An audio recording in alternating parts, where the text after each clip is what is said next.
Assalamualaikum warahmatullahi wabarakatuh. Hey guys, perkenalkan nama saya Melly Fitriani. Saya dari Universitas Muhammadiyah Tangerang ingin menjelaskan tentang keterkaitan antara variabel signaling teori. 1. Struktur modal terhadap nilai perusahaan merupakan proporsi dalam menentukan pemenuhan kebutuhan belanja perusahaan, di mana dana yang diperoleh menggunakan kombinasi atau perpaduan sumber dana yang berasal dari dana jangka panjang yang terdiri dari dua sumber utama, yakni yang berasal dari dalam dan luar perusahaan. Struktur modal diukur dengan menggunakan debt to equity relation.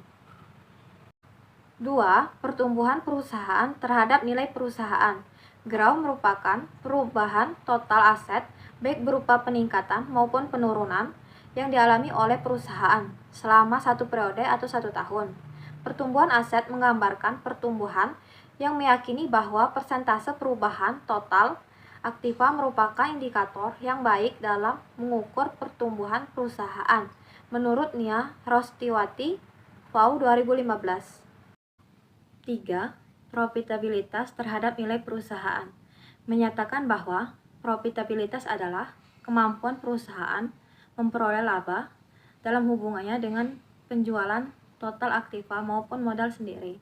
Profitabilitas adalah rasio aktivitas manajemen berdasarkan hasil pembelian yang dihasilkan dan penjualan investasi. Rasio profitabilitas terdiri atas profit margin, based earning power, return on asset, dan return on equity. Dalam penelitian ini, ratio profit diukur dengan net profit margin atau NPM.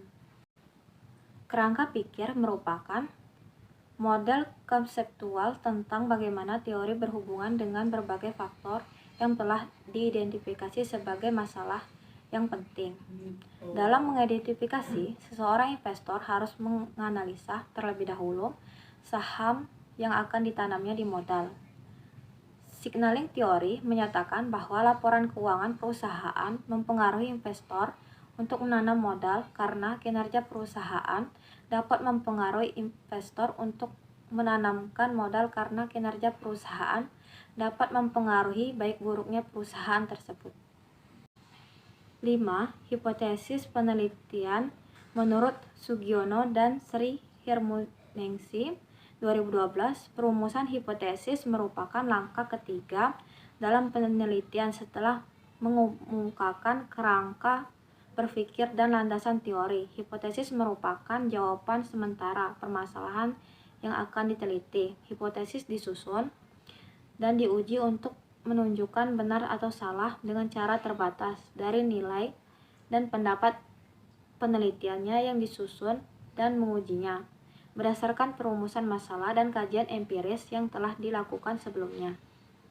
Mungkin itu saja yang dapat saya sampaikan, lebih dan kurang saya mohon maaf. Semoga video ini dapat bermanfaat bagi kita semua. Wassalamualaikum warahmatullahi wabarakatuh.